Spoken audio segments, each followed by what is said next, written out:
छुआ आडमिशन करने आनी सर 3 दिन है मुझे आसिक बुलिकी जाऊँगी 3 दिन है आडमिशन कर पारना सर मैडम मना कर 40 नंबर 50 नंबर एरम हो राति आम 2टार सीरियल देखिए बसचु बड़ा हाईस्कल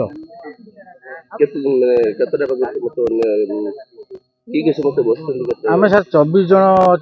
हो 24 जन भितर आम 1 नंबर 2 नंबर एरम रही 2टा 3टा कदर सीरियल देखिए बसचु असुविधा तो मैडम कहते 30 रु अधिका करेंगे आडमिशन करेंगे 30 नंबर आ 30 नंबर पदे जाऊँ 30 नंबर अधिका करेंगे मैडम मना कर फेर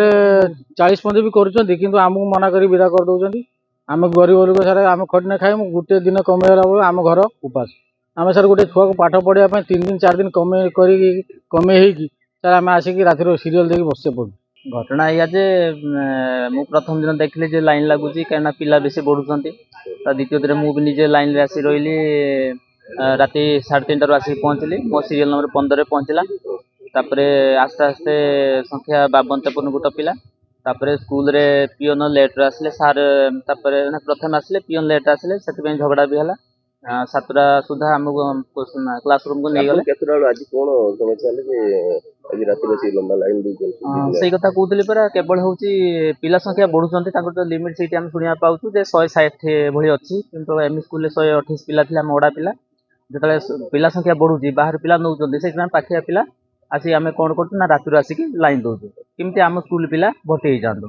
हेल्ले कौन हम आम जो सीरियल 15 रोचे आमको कमी 35-40 को टपा हो लास्ट मना कर दूसरे आम नबुनि आम टाइम हो गलानी स्कूल रे सार माने हेडमिस्टर जी अच्छा निजस्व इंडिविजुअल रूल तैयारी कर कौन प्रकार इश्यू आसुनी आम चाहूँ यार किसी सफल परिवर्तन हो कारण यथरक हो गला पुणी नेक्स्ट जो मैंने आडमिशन करेंगे नेक्स्ट वर्ष से भी हईराण 300 टका नौ सेटा तो आम पचारू जो मैंने दौरान आम भी दौचु भावुँ स्कूल रेटा सरकार तरफ गोटे फी लागू हो हिसाब से आम दे चलु।